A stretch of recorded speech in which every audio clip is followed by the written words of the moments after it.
बिस्मिल्लाहिर्रहमानिर्रहीम। अस्सलाम वालेकुम। DXM एकेडमी के प्लेटफॉर्म पे डॉक्टर असलम जावेद आपको खुशामदीद कहते हैं। रेशियो प्रोपोर्शन का आज 5th लेक्चर, जिसमें हम आज कॉम्प्लेक्स प्रोपोर्शन को डिस्कस करेंगे, जिसमें एक से ज्यादा प्रोपोर्शन एक ही क्वेश्चन में आ सकते हैं, यानी कि 3 वेरिएबल्स या 3 से ज्यादा वेरिएबल्स इन्वॉल्व होंगे। इससे पहले पिछले लेक्चर्स में हम 2 वेरिएबल्स के प्रोपोर्शन के क्वेश्चंस कर चुके हैं। तो चलते हैं आज के पहले क्वेश्चन की तरफ, जिसमें 3 या 3 से ज्यादा वेरिएबल्स इन्वॉल्व होंगे। देखते हैं उनको किस तरह से टैकल करेंगे, सॉल्व करेंगे। तो चलते हैं आज के पहले क्वेश्चन की तरफ। बस covers A distance of 240 kilometre in 8 hours time at a speed of 30 kilometre per hour. How long will it take to cover the distance of 300 kilometre at a speed of 60 kilometre per hour? यहाँ पे हमारे पास 3 variables हैं। एक हमारे पास distance है, दूसरा हमारे पास time है और तीसरा हमारे पास स्पीड है। डिस्टेंस हमारे पास 240 किलोमीटर है, टाइम 8 hours है, 8 hours, और स्पीड हमारे पास 30 किलोमीटर पर आवर है। उसके बाद how long will it take, time हमें फाइंड करना है और स्पीड हमारे पास है, डिस्टेंस 300 किलोमीटर है और स्पीड है 60 किलोमीटर पर आवर। तो अब हमारे पास यहाँ पे ये टाइम हमने फाइंड करना है, तो लिहाजा यहाँ पे हम अपवर्ड एरो लगा देंगे और इसी कॉलम को रिमेनिंग के साथ कंपेयर करेंगे, डिस्टेंस के साथ और स्पीड के साथ। और यहाँ पे अपनी याद दहानी के लिए हम यहाँ पे प्रोपोर्शन ट्रायंगल हम बना सकते हैं, distance, speed and time. Speed और टाइम के दरमियान इनवर्स रिलेशन होता है। स्पीड और डिस्टेंस के दरमियान हम पिछले क्वेश्चन लेक्चर में पढ़ चुके हैं, डायरेक्ट प्रोपोर्शन होता है। इसी तरह से डिस्टेंस एंड टाइम के दरमियान में भी डायरेक्ट प्रोपोर्शन होता है। अब यहाँ पे चूंकि टाइम और डिस्टेंस में हमारे पास ये टाइम एंड डिस्टेंस में डायरेक्ट प्रोपोर्शन है, लिहाजा यहाँ पे एरो हमारा अपवर्ड आएगा। इसी तरह से हमारे पास ये टाइम एंड स्पीड के दरमियान ये इनवर्स रिलेशन है। इनवर्स रिलेशन है, इस मतलब स्पीड के साथ हमारा एरो डाउनवर्ड आएगा। अब हम यहाँ पे इसकी फ्रैक्शन बना सकते हैं। एक चीज़ जो इसमें याद रखनी है, हमारे पास जो चीज़ फाइंड करनी है उसको हमने उस फ्रैक्शन को सबसे पहले लिखना है, लेफ्ट साइड पे लिख लेना है, यानी कि x/8 लिख लेंगे। टाइम फाइंड करना था, आगे इक्वल का साइन आ जाएगा और रिमेनिंग जितनी फ्रैक्शंस होंगी उन सबको इसके बाद हम लिख देंगे। अब डिस्टेंस की फ्रैक्शन बनेगी 300/240 और इसी तरह स्पीड की फ्रैक्शन बनेगी 30/60। ये कैंसिलेशन अब हमारे पास कर सकते हैं, ये 0 से 0 कट जाएगा, इस 0 से ये 0 कट जाएगा, 3 2s are 6 होता है। इसी तरह से हमारे पास यहाँ पे 30 और 24 भी 6 के टेबल में कट जाते हैं, 6 5s are 30, 6 2 4s are 24। अब 8 से मल्टीप्लाई कर देंगे यहाँ पे, तो हमारे पास ये इसका आंसर आ जाएगा, ये 2 4 8 कट जाएगा, आंसर आ जाएगा 5। तो 5 hours इज द आंसर। तो ये हमारे पास यहाँ पे सी ऑप्शन है, 5 hours, ये हमारे पास इसका आंसर आ गया। 14 men can dig a trench 70 meter long in 5 hours. How long will it take to 5 men to dig a trench of 65 meters long? अब हमारे पास यहाँ पे भी ये वर्क हमारे पास आ गया, वर्क ये 70 मीटर लॉन्ग और ये टाइम हमारे पास आ गया 5 hours और ये मैन है हमारे पास 14 man. How long, time find करना है हमें, अननोन है, वेरिएबल एक्स लगा देंगे। 5 मैन, यहाँ पे 5 आ जाएगा और 65 मीटर लॉन्ग ट्रेंच, ये वर्क हमारा 65 मीटर लॉन्ग बन जाएगा।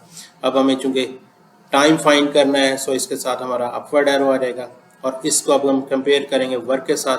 टाइम एंड वर्क का डायरेक्ट प्रोपोर्शन होता है और टाइम एंड मैन का इनवर्स प्रोपोर्शन होता है।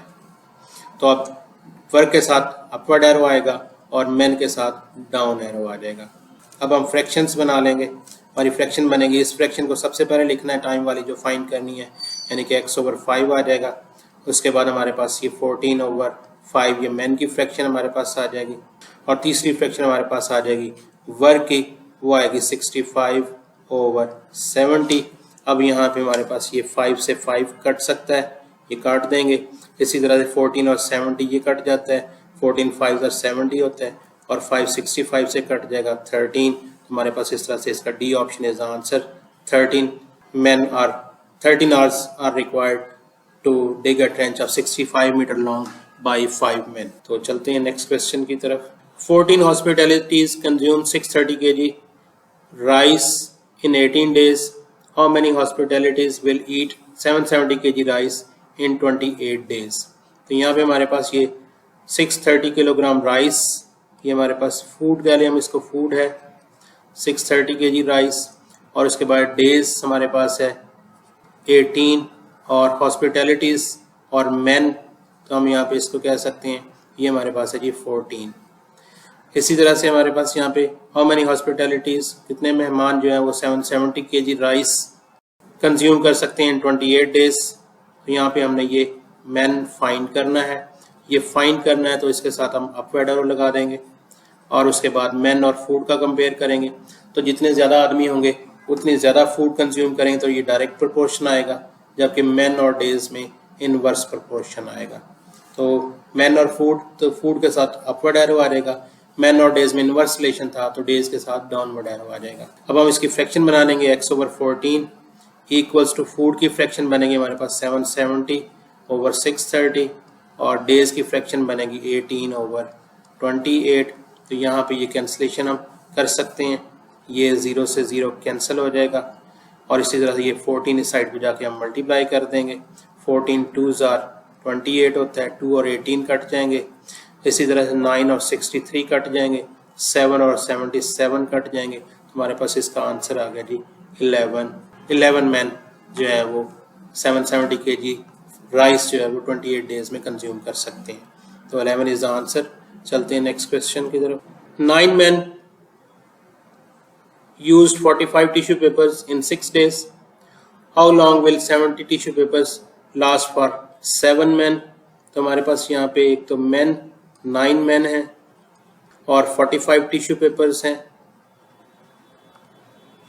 45 और डेज हमारे पास है थर्ड वेरिएबल 6 डेज और हाउ लॉन्ग यानी कि डेज हमें यहाँ पे फाइंड करने हैं।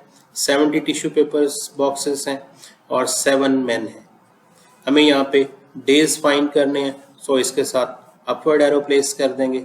अब मैन को हम टिश्यूज़ के साथ कंपेयर करेंगे तो मैन और टिश्यूज़ के दरमियान डायरेक्ट प्रोपोर्शन होता है, जितने ज़्यादा डेज होंगे उतना टिश्यू पेपर ज़्यादा रिक्वायर्ड होगा। सिमिलरली मैन और डेज में इन्वर्स रिलेशन होगा तो मैन के साथ डाउनवर्ड एरो आ जाएगा इन्वर्स की वजह से और टिश्यूज़ के साथ अपवर्ड एरो आएगा डायरेक्ट प्रोपोर्शन की वजह से।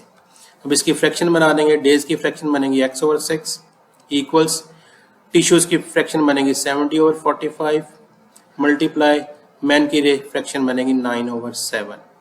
अब यहाँ पे ये कटिंग हो सकती है, ये 9 और 45 कट जाएंगे, 7 और 70 कट जाएंगे, फिर 5 और 10 कट जाएंगे, 5 और 10 कट जाएंगे। तो हमारे पास यहाँ पे ये 6 से इधर जाके मल्टीप्लाई करेंगे तो ये एक 6 बच गया और एक ये 2 बच गया। 6 और 2 को मल्टीप्लाई करेंगे तो हमारे पास आंसर आ जाएगा 12 डेज और आंसर ऑप्शन में C. 25 tailors can make 35 dresses in 1 day. How many dresses can 6 tailors make in 5 days? तो यहाँ पे हमारे पास टेलर्स या मेंस कह सकते हैं, टेलर्स। सेकंड हमारे पास ड्रेसेस हैं, ड्रेसेस। और थर्ड हमारे पास है जी डेज, थर्ड वेरिएबल। तो 25 tailors 35 dresses in 1 day. How many dresses find करना हमने। 6 टेलर्स 6 हैं और टाइम है 5 डेज। तो हमारे पास यहाँ पे ड्रेसेस फाइंड करना है सो इसके साथ अपवर्ड एरो लगा देंगे और ये ड्रेसेस को टेलर्स के साथ कंपेयर करेंगे। जितने ज़्यादा टेलर्स होंगे उतने ज़्यादा ड्रेसेस वो बना सकते हैं सो डायरेक्ट प्रोपोर्शन होगा सो अपवर्ड एरो आ जाएगा। इसी तरह ड्रेसेस और डेज में जितने ज़्यादा ड्रेसेस होंगे उतना ज़्यादा टाइम लगेगा, उतने ज़्यादा डेज कंज्यूम होंगे तो ये प्रोपोर्शन भी डायरेक्ट प्रोपोर्शन है। लिहाजा ये दोनों प्रोपोर्शन जो डायरेक्ट हैं तो ये दोनों अपवर्ड एरोज आ जाएंगे। अब इसकी हम यहाँ पे फ्रैक्शन बना लेंगे x/35 इक्वल्स टेलर्स की फ्रैक्शन बनेगी 6/25 और डेज की फ्रैक्शन बनेगी 5/1। अब यहाँ पे ये कैंसिलेशन हो सकती है, 5 5s are 25 आ जाएगा, ये 35 से इधर मल्टीप्लाई कर देंगे तो ये 5 और 35 कर देंगे 7 आ जाएगा। अब ये 7 और 6 को मल्टीप्लाई किया तो हमारे पास x 42 यानी कि 42 ड्रेसेस जो है वो बन सकते हैं। So option is B 42। तो ये था क्वेश्चन हमारा। 10 men earn 220 rupees in 8 days. How much would 12 men earn in 6 days if the daily wages are fixed? तो हमारे पास यहाँ पे 3 वेरिएबल्स हैं। Number 1 is men, number 2 is earning, number 3 is days। 10 men है हमारे पास, 220 उनकी अर्निंग है और 8 डेज उन्होंने काम किया है। हाउ मच वुड 12 मैन की बात हो रही है, इन 6 डेज की बात हो रही है। हाउ मच वो कितना अर्न करेंगे ये हमने फाइंड करना है। क्योंकि अर्निंग हमने फाइंड करनी है, इसके साथ हम अपवर्ड एरो लगा देंगे, अपवर्ड एरो। मेन और अर्निंग में डायरेक्ट प्रोपोर्शन होता है, जितने ज्यादा लोग होंगे उतनी ज्यादा अर्निंग होगी और जितने कम लोग होंगे उतनी कम अर्निंग होगी, सो अपवर्ड एरो आ जाएगा। इसी तरह से अर्निंग और डेज, जितने ज्यादा दिन काम करेंगे उतनी अर्निंग ज्यादा होगी, ये भी डायरेक्ट प्रोपोर्शन होगा, तो यहाँ पे ये भी अपवर्ड एरो आ जाएगा। अब हम इनकी फ्रैक्शंस बना लेते हैं। हमारे पास इसकी फ्रैक्शन आ जाएगी x/220 इक्वल्स टू 12/10 आ जाएगा और मल्टीप्लाई 6/8 आ जाएगा। और ये 220 से जाके इस साइड पे हम मल्टीप्लाई कर देंगे 220, तो ये हमारे पास इसकी कटिंग हम कर देंगे, ये 0 से 0 कट जाएगा। इसी तरह से हम यहाँ पे ये कर सकते हैं, ये 2 के टेबल में कट जाएगा, तो ये हमारे पास आ जाएगा 198 और 198 अर्निंग होगी इनकी और 198 हमारे पास ये डी ऑप्शन, ये इसका आंसर आ गया। 9 executives working 10 hours a day remove 2500 cubic feet of earth in 3 days. How many excavators working 6 hours a day are required to remove 5000 cubic feet of earth in 2 days? तो हमारे पास यहाँ पे इसमें 4 variables आ गए हैं। 9 executives हैं, machines हैं और उसके बाद आवर्स, टाइम है हमारे पास 10 hours, ये 9 एग्जीक्यूटिव्स 10 hours पर डे, और जो उनका वर्क कर लें, अर्थ रिमूव करते हैं 2500 फीट, और 3 डेज, ये डेज हमारे पास आ गया, 3 डेज वो वर्क करते हैं। इसी तरह से हाउ मेनी एग्जीक्यूटिव्स रिक्वायर्ड, ये एक्स फाइंड करना हमें। 6 hours पर डे है हमारे पास टाइम, और रिमूव 5000 क्यूबिक फीट अर्थ ना रिमूव करनी है, और डेज हैं 2। अब इसमें हमारे पास क्योंकि एग्जीक्यूटिव्स फाइंड करने हैं, इसके साथ अपवर्ड आ जाएगा। वर्किंग आवर पर डे जितने ज्यादा होंगे उतना कम मशीनरी रिक्वायर्ड होगी, कम एग्जीक्यूटिव्स रिक्वायर्ड होंगे, लिहाजा ये इनवर्स प्रोपोर्शन होगा। इनवर्स होगा तो ये डाउनवर्ड आ जाएगा।